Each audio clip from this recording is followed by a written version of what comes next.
सऊदीया में दज्जाली महल के बाद दज्जाली शहर का कयाम हुआ है और ये दज्जाली शहर न्योम कहलाता है। ये ग्रेटर इसराइल की तरफ पहला कदम साबित हो रहा है। सऊदी अरब के नॉर्थ वेस्ट में तबूक शहर के साथ एक नया शहर आबाद किया जा रहा है जिस पर तकरीबन $500 बिलियन की लागत आएगी और ये शहर तकरीबन 5 से 7 साल में मुकम्मल तामीर हो जाएगा। अमरीकी माहिरीन ने इस शहर की तामीर के लिए 2300 सफ़ों पर मुश्तमिल एक प्रपोजल पेश किया जिसमें इस शहर का नाम न्योम रखा गया है। इस शहर का इफ्तिताह सऊदी शहजादा मोहम्मद बिन सलमान ने 2017 में किया और बताया कि ये शहर दुनिया का सबसे जदीद तरीन शाहकार शहर होगा। न्योम का मतलब है जदीद मुस्तकबिल। अब सवाल ये पैदा होता है कि कितना जदीद मुस्तकबिल। इस शहर के बारे में बताने से पहले आपको बताता चलूं कि इस दज्जाली शहर की तामीर से पहले सऊदीया में मदीने से कुछ फासले पर दज्जाल का महल भी तामीर कर दिया गया जिसके बारे में रसूलुल्लाह सल्लल्लाहु अलैहि वसल्लम ने 1400 साल पहले फरमा दिया था कि दज्जाल का खुरूज मशरिक की जानिब से होगा।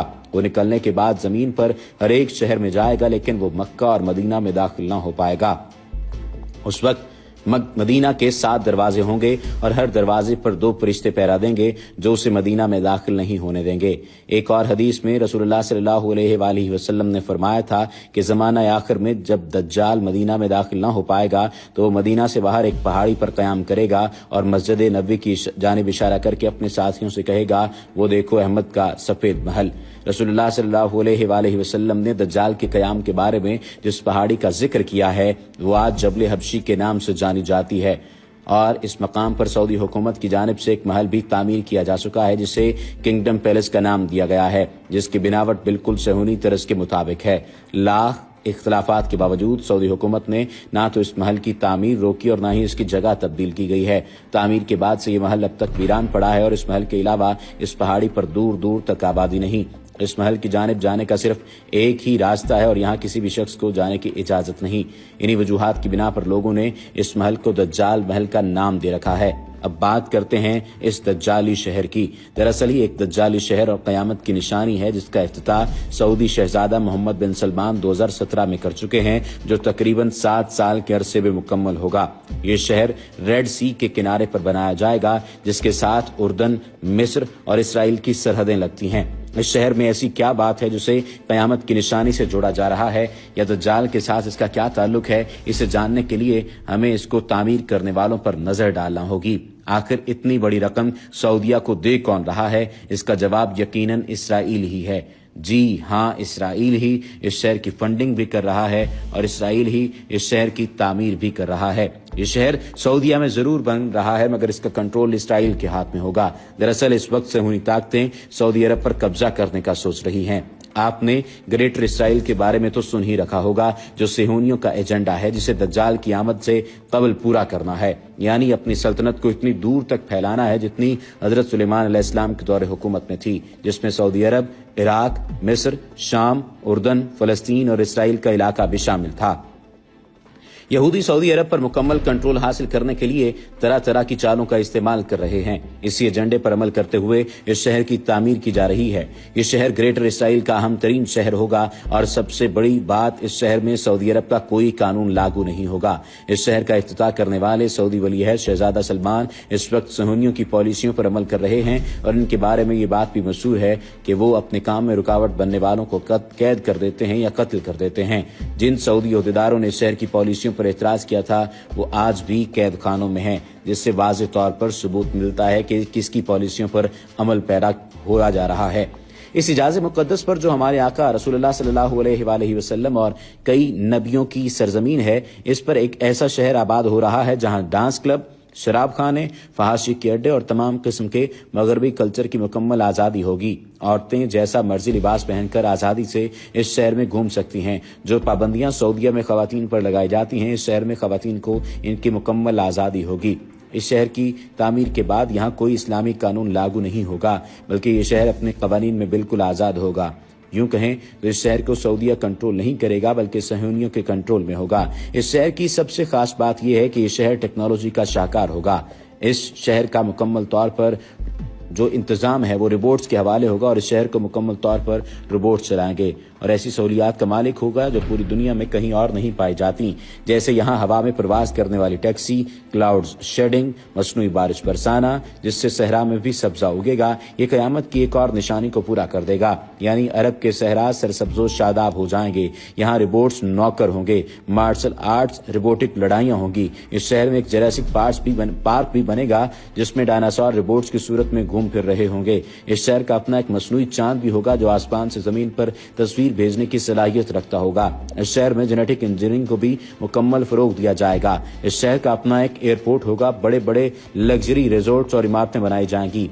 ये शहर 10,200 स्क्वायर मील के रकबे पर फैला होगा। इस शहर को यहूदी तिजारत का मरकज बनाया जाएगा और ऐसी पॉलिसियां बनाई जाएंगी जिससे वो सऊदीया की मईशत को कंट्रोल कर सकेंगे। इस शहर की तामीर के बाद सेहूनी सऊदी अरब के काफी हिस्से पर कंट्रोल भी हासिल कर लेंगे। रही बात सऊदी बादशाहों की, तो इस वक्त यहूदियों के मुकम्मल कंट्रोल में है। सऊदी शाही खानदान वही आले सऊद है जिसने खिलाफत उस्मानिया तोड़ने में यहूदो निसारा के साथ बेहतरीन किरदार अदा किया, जिस पर इनाम के तौर पर उन्हें सऊदीया में बादशाहत मिली। वजह यही है कि इराक, शाम और लीबिया की तबाही के बाद भी मुस्लिम उम्मा कभी इकट्ठी नहीं हो सकी। उल्टा सऊदीया ने इस्लामी अतात के नाम पर अपने ही मुसलमान भाइयों यमनी मुसलमानों का भी कत्लेआम किया। दूसरी तरफ सऊदीया ने कतर पर भी ये कहकर पाबंदियां लगा दी कि हमास को सपोर्ट कर रहा है। हमास वो तहरीक है जो फलस्तीन की आजादी के लिए लड़ रही है। हालिया पाक भारत कशीदगी के दौरान भी सऊदीया ने निहत्ते कश्मीरियों के हक में बोलने के बजाय उनके कातिल मोदी हुकूमत को $75 अरब की इमदाद दी। इन सब हालात को देखा जाए, जहां यहूदियों के मजालिम हो, यहूदियों के नाजायज कब्जे हों या फलस्तीनियों की बका की जंग हो, सऊदीया ने खुलकर इसराइल की हिमायत की है। इसके अलावा मशरक़ वुस्ता में सऊदीया ईरान जंग के बादल भी मंडला रहे हैं और आप सभी जानते हैं कि दोनों जानिब एक दूसरे के लिए शदीद नफरत पाई जाती है। जिस वक्त कतर ने ईरान का साथ देने का ऐलान किया, उसके बाद सऊदीया ने कतर के बाइकआउट का ऐलान कर दिया। उस वक्त तमाम आले सऊद और आले मसूद कतर के खिलाफ मैदान में आ गए, जिनमें सऊदी अरब, मिस्र, मुत्तहिदा अरब अमारात समेत दीगर अरब रियासतें शामिल हैं।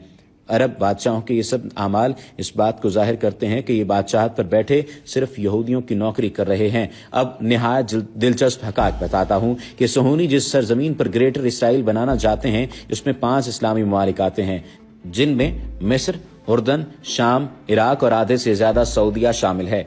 ये वो इलाका है जिसे 7 समंदर लगते हैं। दज्जाल की आमद से कबल सोहनी इन इलाकों पर कब्जा 2 सूरत में हासिल करना चाहते थे। पहला ये कि ये मुल्क इसराइल के साथ अमन मुआहिदा कर लें, जिसमें इन ममालिक की पॉलिसी सोहनी चलाएंगे मगर हुकूमत इस मुल्क की होगी। दूसरी ऑप्शन जंग की थी। अब तारीख देखें तो मिस्र, अरब और इसराइल की 1948 के बाद 3 जंगें हुई। आखिर में उर्दन और मिस्र ने इसराइल के आगे घुटने टेक दिए और अमन मुआहिदा कर लिया। शाम और इराक ने अमन मुआहिदे पर दस्तखत नहीं किए, जिसके नतीजे में उन पर अमेरिका के जरिए बड़ा हमला कर दिया गया। 5वां मुल्क सऊदीया खुद है। सऊदीया के मौजूदा रवैये से ये बात खुलकर नजर आ रही है कि सऊदीया भी इसराइल से खुफिया अमन मुआहिदा कर चुका है या करने वाला है। अगर आप मौजूदा हालात और अरब बादशाहों की इसराइल की तरफ बढ़ते कदमों पर नजर डालें तो ये बात जाहिर हो जाती है कि जिन इलाकों पर इसराइल ग्रेटर इसराइल बनाने जा रहा, इन इलाकों पर कंट्रोल इसराइल का ही है, चाहे वो अरब बादशाहों की शक्ल में हो या अमन मुआहिदे की शक्ल में। अब बस इन इलाकों पर कब्जे के जंग शुरू होना बाकी है, जो कि मौजूदा दौर में ईरान और सऊदीया जंग की शक्ल में नजर आ रही है। ये यकीनन वही जंग है जिसके बारे में रसूलुल्लाह सल्लल्लाहु अलैहि वसल्लम ने 1400 साल पहले ही फरमा दिया था कि तमाम यहूद और निसारा और कुफ्फार 80 झंडों वाला लश्कर लेकर मुसलमानों पर हमला करेंगे। ये 80 झंडों वाला लश्कर अमेरिका, इसराइल और उनके इत्तेहादी नेटो और यूरोपीय यूनियन ही है। इस जंग का जिक्र यहूदियों और ईसाइयों की रवायात में भी आता है, जिसे जंगे हरमजदून या आर्मगडोन के नाम से भी जाना जाता है, जिसमें यहूदी और ईसाई मिलकर मुसलमानों के खिलाफ फैसला कुन जंग करेंगे। दूसरी जानिब देखा जाए तो इस जंग के मुतालिक यहूदी सेहोनियों और ईसाई सेहोनियों में भी इत्तेहाद पाया जाता है। इसकी वजह यह है कि दोनों के मुताबिक इस जंग के बाद ही उनका मसीहा आएगा जो दुनिया पर हुकूमत करेगा। सेहोनियों के ग्रेटर इसराइल के बारे में 4 मकासिद हैं, 4 अहम मकासिद। पहला जंगे हरमजदून का आगाज, दूसरा मस्जिद अक्सा को शहीद करके तीसरी बार हेकले सुलेमानी की तामीर, तीसरा मकसद ग्रेटर इसराइल का कयाम है और इसके बाद दज्जाल को हजरत दाऊद के पत्थर पर बैठकर ताजपोशी करना। ईसाई और यहूदी सेहोनियों में इख्तिलाफ सिर्फ एक बात पर है। यहूदी सेहोनी कहते हैं कि दज्जाल मसीहा बनकर आएगा, जबकि ईसाई सेहोनियों का अकीदा है कि हजरत ईसा मसीहा बनकर आएंगे।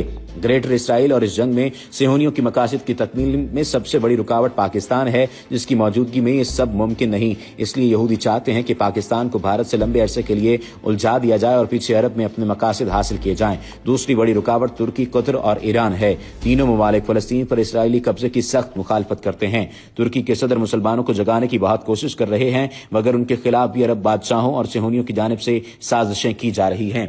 इसका आगाज कैसे होगा, पाकिस्तान इसकी सबसे बड़ी वजह क्या है, पाकिस्तान रुकावट कैसे है, और फिर किस तरह से सऊदीया को ग्रेटर इसराइल में शामिल किया जाएगा, ये आपको आइंदा आने वाली किस्त में बताएंगे।